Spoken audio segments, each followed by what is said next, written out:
Kaixo, gaur gai korapilotsu bati buruz hitz egingo dizuet. Hasi nahi nuke hitz egiten nola ikertzen den hezkuntzan, baino ulertzeko hezkuntzan zehazki nola egiten ditugun ikerketak, ulertu behar dugu nola ikertzen den orokorrean gizarte zientzietan eta ze esan nahi duen ikerketa moduak batez ere ikuspegi ideologikoekiko. Izan ere, ematen du edo jende askok uste du zientzia objektiboa dela, eta jakin beharko genuke ikerketa modu bakoitzak posizionamendu ideologiko bat erakusten duela gutxi gorabehera, eta hori argitzea ezinbestekoa iruditzen zait ulertzeko nola ikertu dezakegun hezkuntzan eta baita ere ikerketak irakurtzen ditugunean nola interpretatu behar ditugun edo ze kritikotasun izan behar dugun irakurtzen dugun horretan. Orduan, has gaitezen hau pixka bat argitzen. Aurkezpen txiki bat prestatu dizuet. Ordenagailua lapurtu egin dut eta horregatik ez da neria, baina hortxe hasiko gera. Hezkuntzan egiten ditugun ikerketetan, ulertu behar dugu, ikuspegi ideologikoak daudela lotuta. Agian ez orokorrean zientzia, nik ez dut ezagutzen beste zientzia eremu batzuetan nola egiten den, baina gizartea ikertzeko erabiltzen diren ikerketetan oso importantea da zer nahi dugun gizartearentzat. Eta segun eta zer jakin nahi dugun gizarteari buruz, orduan erabakiko dugu modu batera edo beste batera ikertu.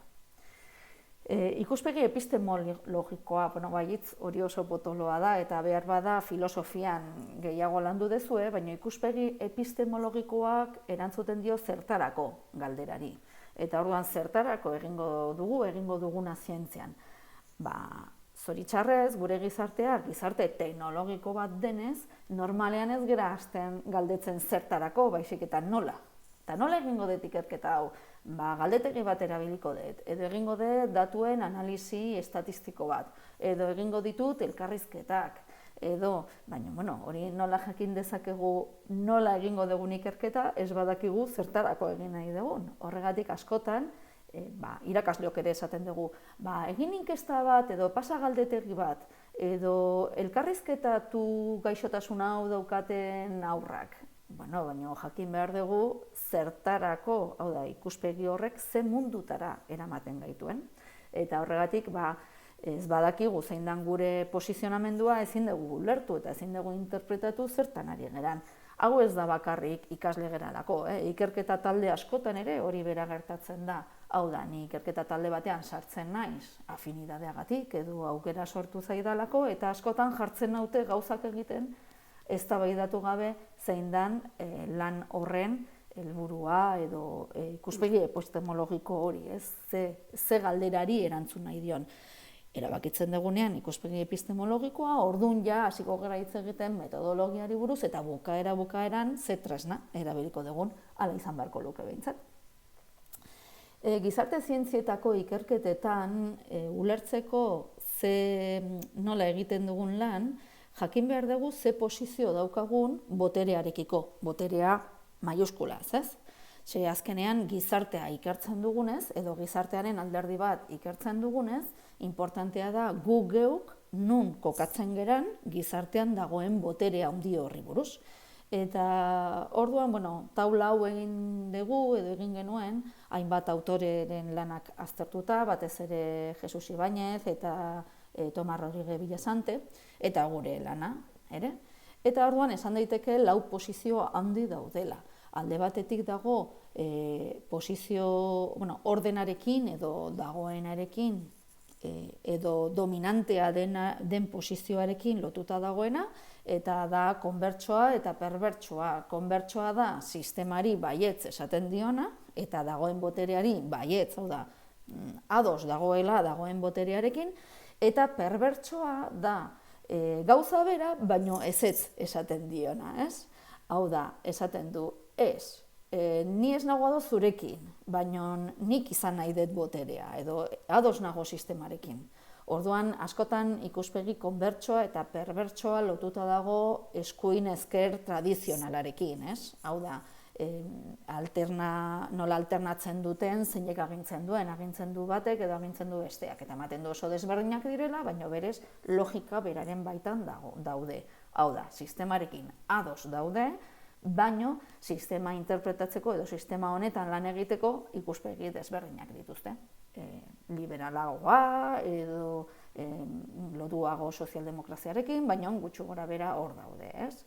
Eta horiek dira normalean ikerketatan argitalpenak indarrez edo difusio handiagoz egiten dituztenak. Hau da, ikerketa talde potenteak dira eta edapen handia daukate, baina esan behar da sistemarekin bat datozela.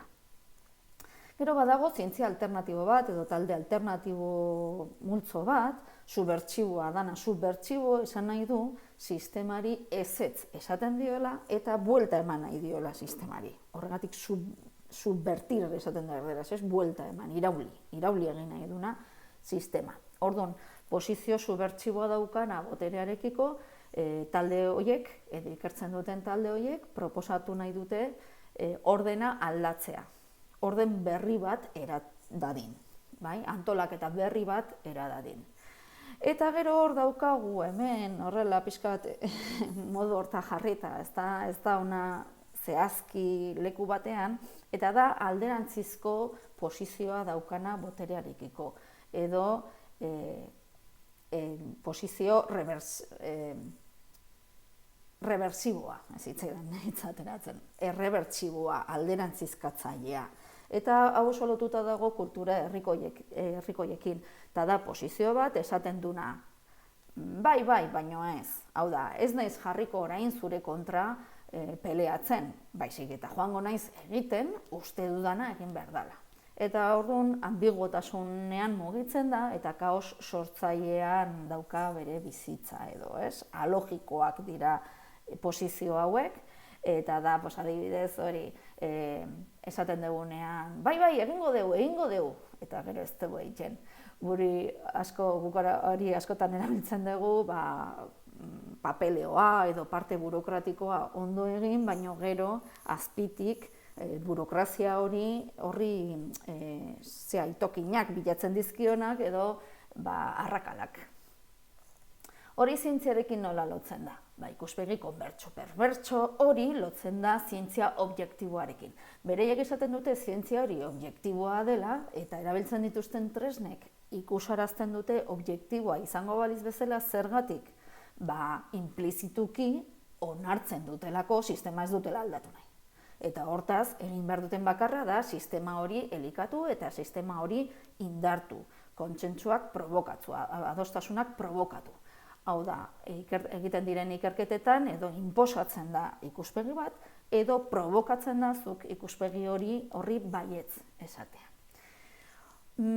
Subbertsiboan edo da zientzia konprometitua, eta hau asko hezkuntzaren eremuan lotzen da, adibidez Freireren posizioarekin, ez? Hainbat jende elkartu zen, 70. hamarkadan pentsatzen zuelako zientziak eraldatzailea izan beharko lukeela. Ez bakarrik pilatzailea, metatzailea, informazio metatzaile bat, baizik eta zientzia egiteko formak berak irauli egin beharko lukeela gustatzen ez zaigun sistema. Eta orduan horri deitzen zaio zientzia konprometitua, konpromiso bat daukalako gizartearekin egiten duen zientzia horretan. Eta hirugarren hau, alderantzizko edo alderantzizkatzaile hau, eguneroko bizitzari lotutako zientzia esango genuke dela, ez? Eta orduan lotuago dago zientzia jendearen autogestioarekin edo jendearen bizitzei lotutako zientzia eraikitzeko modu horrekin. Zientzia objektiboak, ulertzeko gero ze ikuspegi epistemologiko daukan bakoitzak, zientzia objektiboak bilatzen du edo hartzen du edo ikuspegi banatzailea edo ikuspegi estrukturalista. Gehienetan banatzailea izaten da, egia da. Baina batzuetan estrukturalista ere izaten da. Ikuspegi banatzailea da bilatzen duena jendearen segregazioa edo markatzea zein diren eliteak, zein diren aspiratua geratu behar dutenak eta ze zientzia egin dezakegun sinesarazteko gizarteari Pertsona batzuek talentua dutelako egon behar dutela lidergotzan, eta beste pertsona batzuek egon behar dutela behian porrot multzo bat delako, frakasatu multzo bat delako. Ikuspegi strukturalistan aldiz, ulertzen da zein den gizartearen struktura edo egitura, eta egiten dena da indartu egituraren parte bakoitzak, edo agian proposatzen du aldaketa txikiren bat egitura horretan momentu konkretu batean, dena kontrolpean edukitzeko. Zein da hobeto ulertzeko forma? Pertsonak edo gizarteko jendea ikerketaren objektu dira, inoiz ez subjektu baizik eta ikertuak dira. Goitik bera begiratzen dugu gure jakinduriarekin jendeak ze esaten duen. Eta orduan jartzen da helburu bat, ikertzaileok jartzen dugu helburua, eta jendea erabiltzen dugu geure helburua asetzeko. Hortaz, jendea erabiltzen dugu objektu bat bezala, guk nahi dugun hori adierazteko edo ikertzeko. Zientzia konprometituak aldiz, normalen edukitzen ditu bi ikuspegi nagusi, izan daiteke strukturalista, beste moduan, baina baita ere gero eta gehiago garatzen ari den ikuspegi soziopraxikoa deitzen dena. Bueno, baita ere ezen potolo bat, baina ezaguna den forma da ikertzaile ekintza parte hartzailea, investigación acción participativa. Orduan berez ikerketa forma hau etortzen da strukturalistatik, baina esaten da, jendeari entzun egin behar diogu. Nola egingo dugu zientzia bat jendearentzat, jendearekin hitz egin gabe. Horrek ez du, guk aplikatzea baino jendea aztertu gabe, jendearekin egon gabe. Eta orduan horrelako modelo bat egiten da, romboide gurutzatze honela esaten duguna, eta da, jendeari entzungo diogu, baina gero ikertzaileok itxiko dugu, jaso dugun guztia, itxiko dugu eta erabakiko dugu nondik segituko dugun. Irikitzen dugu, jendeai entzun egiten diogu, eta berriro izten dugu. Eta bukaeran, proposatzen dugu nola egin dezakegun gizartearen atal hori eraldatzeko. Adibidez, tailer batzuk egin behar ditugula auzoan, edo antolaketa bat egin behar dugula, edo bizilagunen elkarte bat sortu behar dela, baina hori nondik dator, nire ikerketa talderen jakinduriatik, eta batzuetan egiten da talde motore bat, hau da, auzo edo inguru sozial horretako pertsona adierazgarri batzuk edo representatibo batzuk aukeratzen dira eta horiekin egiten da lan, Orduan, ez da eredu nagusi edo dominantearen forma jendearekin egiten delako lan, baina jendea bakarrik erabiltzen da, Jesus Ibañezek esaten zuen sujeto-sujetado. Hitz egiten duzu, baina nik heltzen zaitut eta nik esaten dizut noiz hitz egin eta noiz ez hitz egin. Hau gero lotuko dugu hurrengo bideoan hezkuntzarekin. Eta azkenik, eguneroko bizitzari lotutako zientziak esaten du bizitza konplexua dela eta konplexutasun hori ulertzeko ezin degula pentsatu ikertzaileok guk markatu behar dugula bidea. Gainera, jendea inplikatzen baldin badegu, ez dela etikoa guk jendea erabiltzea gure nahietarako.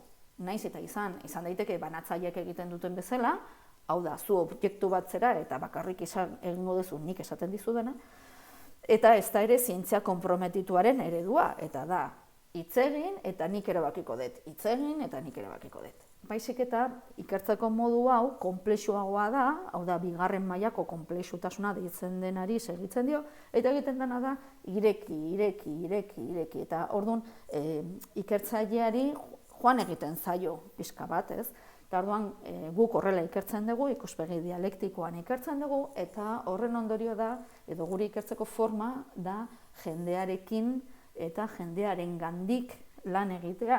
Eta horrek esan nahi du, jendea onartzen dugula subjektu bezala. Bai subjektu individual, banakako subjektu, eta baita ere subjektu kolektibo gisa, Orduan hor daude hiru posizioak, badakit, ez badezu inoiz pentsatu honetaz nahiko arrotza dela, baina, behintzat hor buruan edukitzeko zientziaren objektibotasun hori bakarrik aldarrikatzen dutela boterearekin bat egiten duten taldeek. boterearekin bat ez datozenak, edo ados ez daudenak, edo beste bizimodu batzuk, edo beste gizarte bat eraiki nahi dutenek, ez dute esaten objektiboa dela, alderantziz, esaten dute konpromiso bat daukagula jendearekin ikertzaileok, eta gure ikerketa lanak balio behar diola jendeari. Ezin dela izan gauza bat bakarrik guretzat edo guk horri probetxua ateratzeko.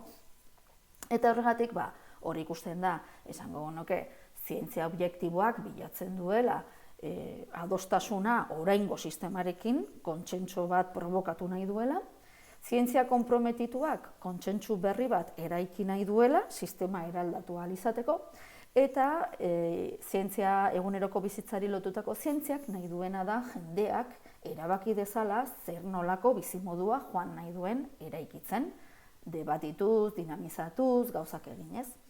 Eta orduan, hau izango litzateke eta hori, esan bezala, gu azkeneko horretan kokatzen gera, kultura herrikoien bizimoduaren sustapen horretan kokatzen gera, eta nahi genuke gure lana, ikerketa lana, da disentsua dinamizatzea eta testuinguru sozialak eta kulturalak dinamizatzea jendeak nahi duen bizitza eraiki dezan. Eta orduan hor dituzue 3 erreferentzia, nahiko indartsuak, lehena da gure ikerketa taldetik atera egindako artikulu bat, ilusionismo soziala, horrela deitzen diogulako gure ikertzeko moduari, eta esan nahi du, azken muga metodologikoa topatuta, eta azken muga hori izan ikerketa ekintza parte hartzailea edo zientzia konprometituaren mugetara iritsi eta gero, erabaki genuela muga hori gainditzea benetan jendearekin lan egiteko. Fernández de Castrok lan egiten du pixka bat ikuspegi dialektikoa, lehenengo mailako dialektika, bigarren mailakoa hor pixka bat, el laberinto de las metodologias, eta zalantzarik gabe Jesus Ibáñez soziologoaren lana, eta berak lan sakonak egin ditu ikertzeko formen inguruan, eta bere edozein obra interesgarria da. Kasu honetan, referentzia bezala uzten dizugu cómo se realiza una investigación mediante grupos de discusión. Hori da dena, uste nahikoa dela eta behar bada pare bat aldiz entzuteko zerbait izango dela, ez? Hurrengo bideoan, zehazki, egingo dugu bigarren partea, hezkuntzan ikertzen 2, eta hor esango dugu ikuspegi epistemologiko horiek, ze esan nahi duten zehazki hezkuntzaren eremuan, bai ikerketan eta bai irakaskuntzan, eta pixka bat aurrekin ikerketak egiteko etikaren inguruan. Hori aurrengoa izango da. Eta bestela, beti bezala hor Twitterren hortxe, Ainoen Zeiza kontuarekin, aurkituko nauzue, ez arrez, hurrengora arte esango dugu, oraintxera arte, ia. Agur!